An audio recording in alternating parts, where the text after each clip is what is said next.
You know, Alex, people think the magic of a piece of furniture happens at the table saw. But here's the thing. Nobody tells you, you can spend 80 hours cutting the most divine joinery in the world.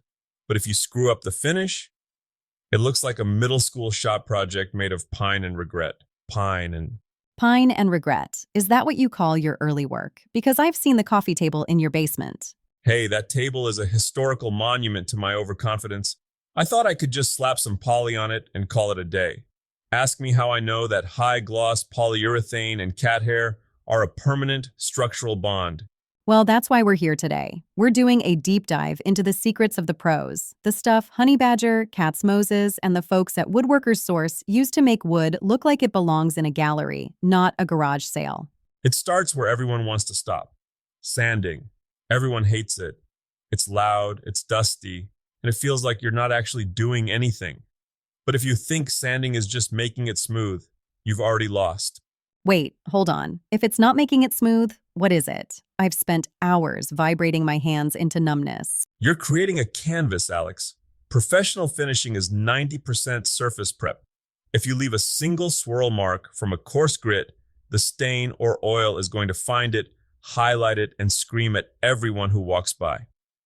I once finished a cherry desk and didn't notice a cross-grained scratch until the first coat of oil hit it. It looked like a neon sign. I had to sand the whole thing back down. That sounds soul-crushing. So what's the pro move? I see people saying, go to 220 grit, some say 400, some say sand it until it's basically glass. Here's the trick. You start coarse to remove the mill marks. Move up through the grits, 80, 120, 150, 180. But the secret, clean the dust between every single grit. If an 80 grit piece of sand stays on the wood while you're using 180, it's like dragging a diamond across a record.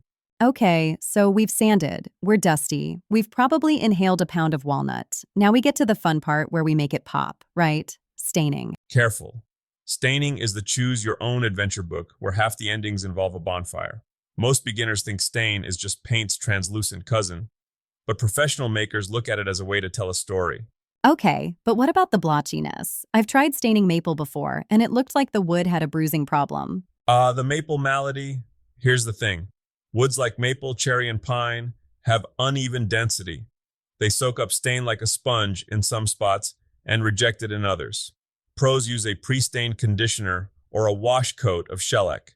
It's like putting a primer on a wall. It evens out the thirst of the wood, What about the types? You've got oil-based, water-based, gels. It's a chemistry set. If you're in a hurry, and the guys at Woodworkers Source mentioned this, rattle cans of lacquer or waterborne acrylic are the procrastinator's best friend. You can do a coat every 30 minutes. But if you want that hand-rubbed heirloom look, you're looking at wiping varnishes or hard wax oils. I've seen this stuff all over Instagram. Rubio Monocoat, Odie's oil. It seems too good to be true. You just rub it on and you're done. It's the closest thing to magic we have. But, and there's always a but, it requires the best sanding of your life. Because these finishes are so thin, they don't hide anything.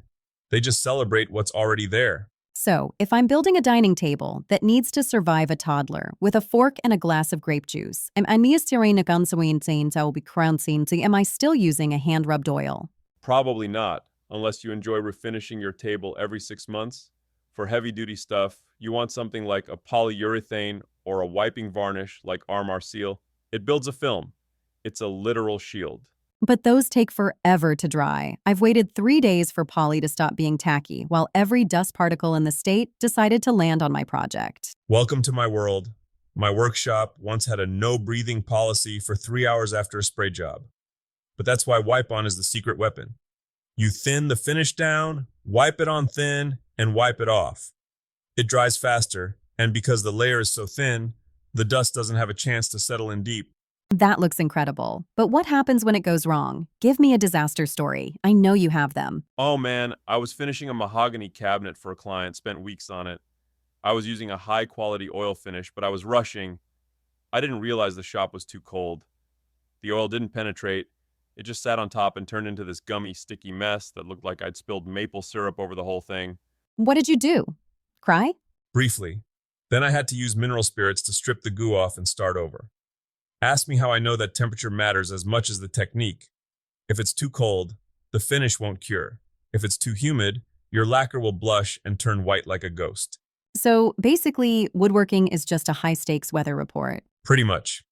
But there's a satisfaction in it, Alex. When you hit that final coat and the wood looks three-dimensional, it's the only time I actually stop talking.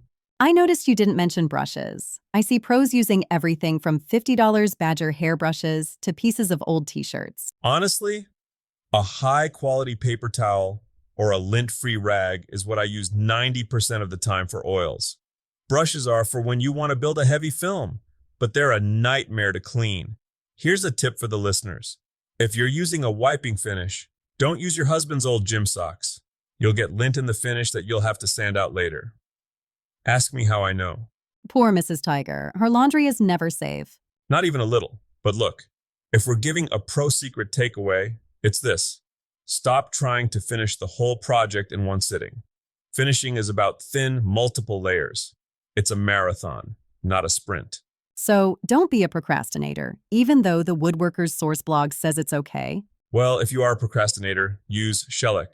It's the duct tape of finishes. It sticks to everything, it dries in minutes, and it smells like a chemistry lab from the 1920s. It's classic. I think the biggest takeaway here is that finishing isn't this scary, dark art. It's just patience. Exactly. It's the conversation you have with the wood at the end of the job. You're asking it to show you its best self, and if you treat it right, with the right sanding, the right temperature, and the right product, it'll reward you by lasting 100 years. And if you don't, Then you end up with a basement full of monuments to regret like mine. Thanks for hanging out in the den today. Go make some sawdust, but for heaven's sake, wipe it off before you open the can of finish. see you next time.